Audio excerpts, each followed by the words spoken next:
Working through it's the process. Working through the process. All right. So, the conversation. Pardon me.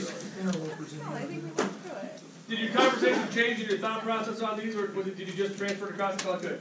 No, we want to change stuff. You changed some stuff. Yeah. You gonna change a bunch of stuff. Yeah. Okay. That's good. I mean, it's a class. You're supposed to be learning. It's not about. If you knew it all, I don't know why you're sitting here. Honestly, I don't know why you're sitting. But yeah, PD guys are like, we're out of here. Yeah. Good. So what I want to do is we're gonna do a tactics meeting, and like I said, the reality of tactics meetings is there's not an audience that you're really giving it to. It's the ops chief giving it to the log chief and safety. And really they're just giving it to safety to get their buy-off. Logs, like I said, is that invited guest who has the option of going quietly. By definition. You know, some teams, our team, we have great relationships with our ops chiefs, and they invite us to put holes in it.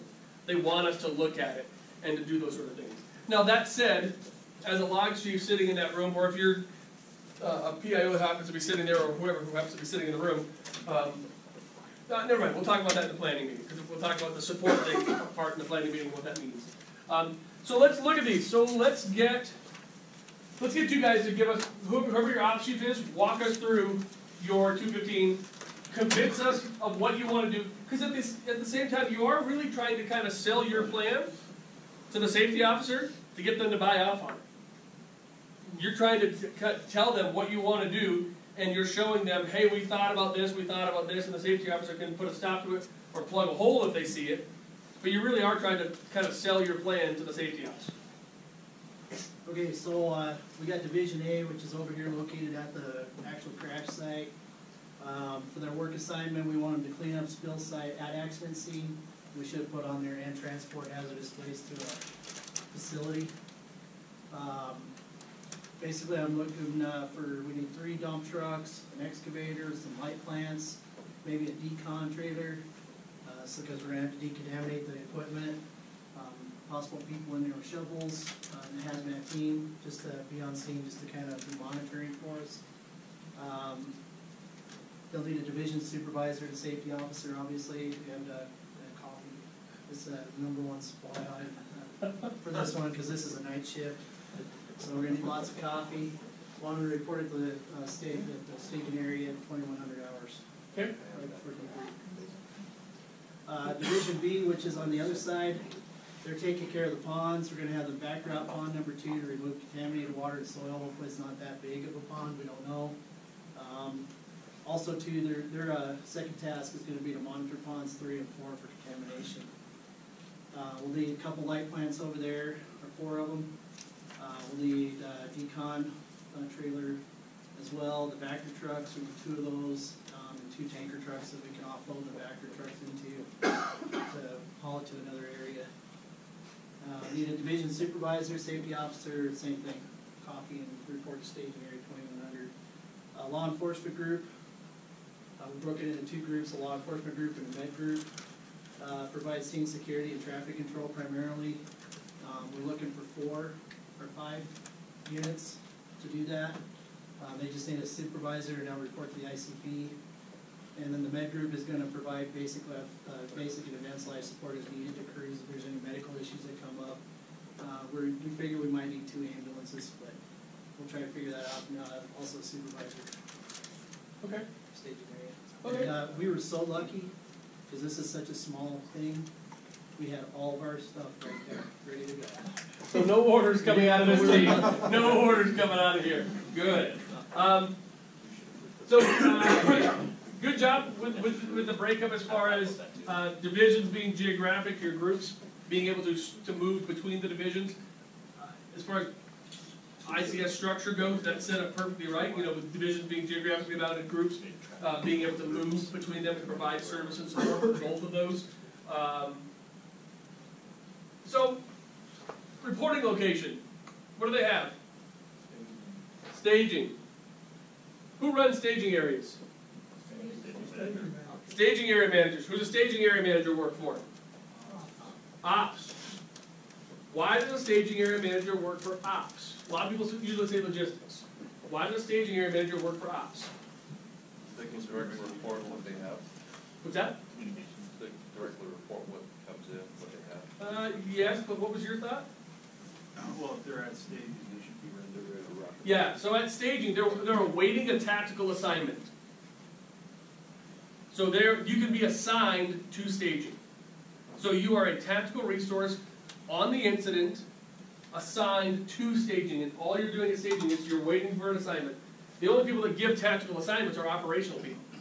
As a logistics person, like a base camp manager or whoever, I wouldn't ever give a tactical assignment, say, hey, you law enforcement folks that are here, I need you to go to XYZ intersection and start a traffic control point there and a secondary one here. That would have to come through operations to do that. So therefore, the staging area managers work for operations. So where are the two places you can check in at an incident? ICP and a staging area. What does that predicate? What do you have to have a staging area in order to check in there? A status. You have to have somebody to check in. You got to have somebody to do it, right? On type 3 organizations, sometimes that becomes collateral to a staging area manager. And you also need a briefing. Nobody goes to work without a briefing. So the staging area managers have to have that tactical knowledge of where they're going, what's happening, so they can brief the people, give them an assignment, and then send them to work. That would not be a logistics function. It wouldn't be a plans function. It's purely an ops function to be that staging area manager. So it's completely valid to have them reporting to staging. 100% valid. What's going to be the challenge with people reporting to, do you have only one staging area? Yes. Okay, and you also have people reporting to the ICP. Well, we figured the cops were gonna go to the ICP anyways, so. Okay, but that aside, what's the challenge for you having people reporting to multiple locations to start their assignment?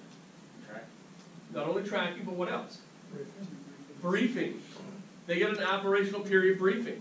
How are we going to get briefing information to two places at the same time? It can be done. We do it all the time. But who gives the briefings and how do we do it? How do we get it at two places at the same time? Do we do video conferencing? Do we do, how are you going to accomplish it? We'll talk about operational period briefings this afternoon, but it's something you need to think about. That if you're having people report to multiple locations to start their operational period, they have to be briefed fully at each of those locations, just like they would at the ICP. Can you not just have the supervisor for that group that's, you know, like, Division A? We need a division supervisor to just Yep. send them to the briefing, and then he comes and briefs. You could, but now you're just delaying work starting. You could. You absolutely, that's one way to get around it, without a doubt. Perfectly right.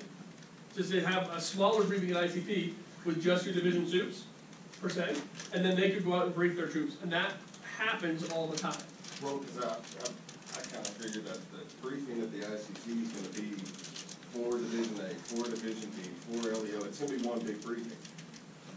I don't know about, you know, any other group in here, but fire, we hear what we need to hear and we stop listening.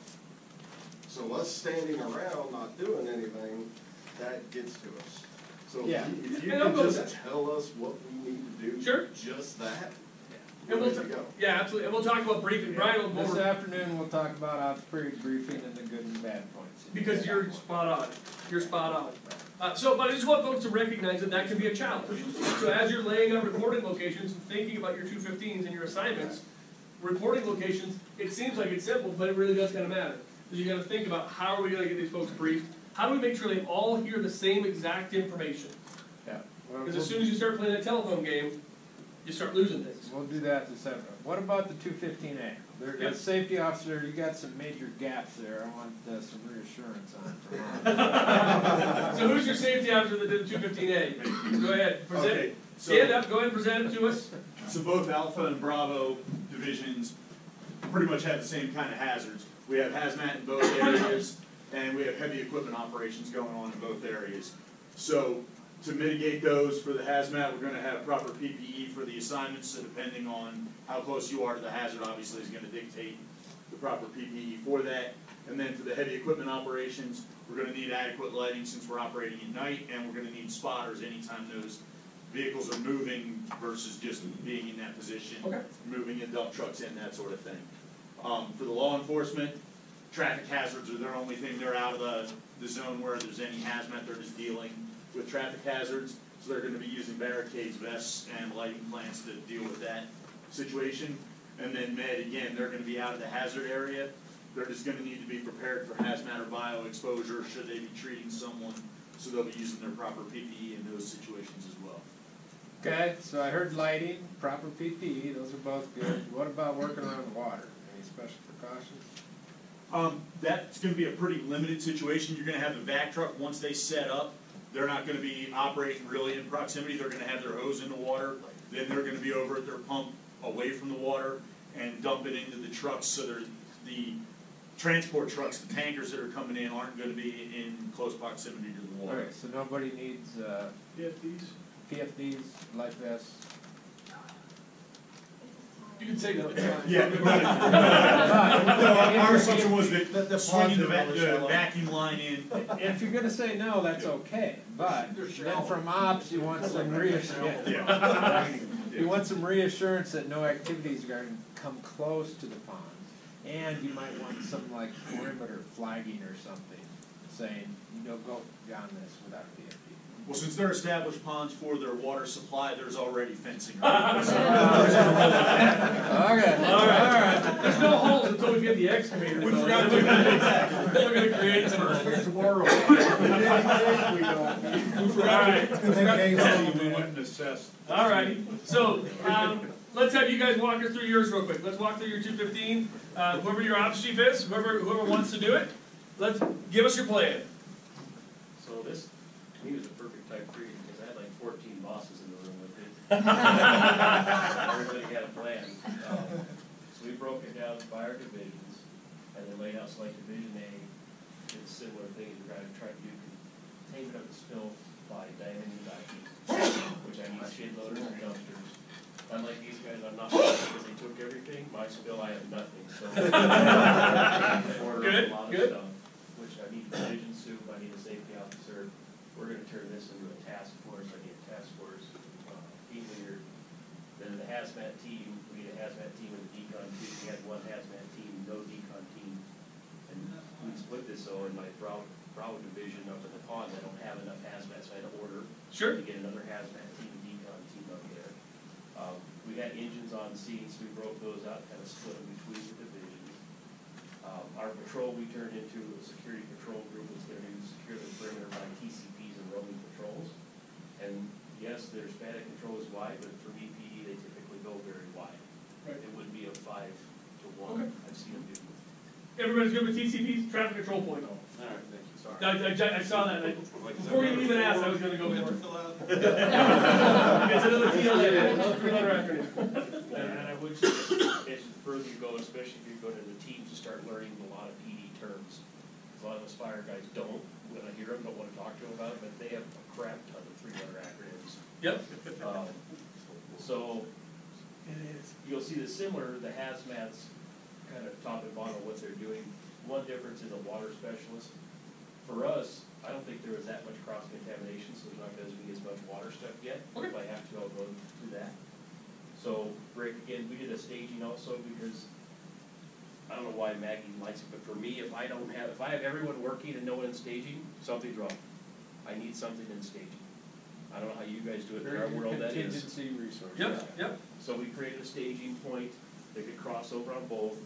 We let our people know they're gonna go to drop points, we actually broke in drop points, they'll be GPS located. So when they come to work, they know right what drop point to go to, that's also where they get their briefing. Yep. And their assignments when they arrive there at 9 o'clock in the morning. Perfect. We went to the next day, cause you kept That's saying fine. tomorrow, so we did tomorrow. That's fine. Not tonight. The process is what matters. I mean, the date and time don't matter. The process is what matters. So, one of the questions that I could maybe had was, when I start talking about I need a task force or a leader down here, this guy, Uh-huh. do I put that here and here? Just here? I would put it just there. Okay. And I didn't do this for you. So who did the 215A? Take us through our 215A here to support and help mitigate the issues that have arisen from ops crazy planning. Hope's done a crazy plan. It's an amazing plan. Martine. All right. So the first thing for us with the incident area, we felt like all of them, regardless of division or group, really met all the requirements for all the hazards. So we just put them as all rather than breaking them out. The first one is working around any hazardous materials. Mitigations for that are proper PPE, following an SOG for hazmat operations, and limiting scene access and appropriate decon. Second one was working around heavy equipment, high visibility vests, adequate lighting, certified operators, spotters, and limiting access to the area where they're working. Because we did go into nighttime hours, night operations on unfamiliar terrain. Mitigations for that were, again, adequate lighting, high-vis vests, scouting of areas prior to tasks, and then any task purpose movement, not necessarily just people milling around in the areas. For traffic control operations, we wanted them to have appropriate escape routes should they need it, visibility of night operations and barriers. So in other words, light plans, things like that, making sure we light up those traffic control points, and then using vehicles as blocking agents if we need them. Also driving during night operations, realizing that driving is probably one of our most dangerous things we do, and especially at night. So reducing speeds, proper lighting, and limiting driving only to necessary movement. Working around bodies of water, we got it. We're going to mark and flag those areas, and then have water safety equipment available at all times while working around those. Hazmat cross-contamination was a risk for us. I believe in the 201 we had a motorcycle that drove through, so we want to limit that. We're going to mark our hazmat zones, hot, warm, cold areas, so on and so forth. Control and monitor any movement through our scene at all, and then limiting access to only those that need. Health hazards, obviously, of working around hazardous materials. We'll provide on-site medical with a specific Tox P that's available for that. And then the last one for us was environment. Obviously, we're going to go through two different periods, both sun during the day and cold during the night. We want to make sure that all of our responders have appropriate clothing, and that we adhere to standard work, rest, rehab, SOGs, just to deal with this. Okay, that's a good, pretty comprehensive list. The only thing that's a bit of a red flag is you've got all for everything. And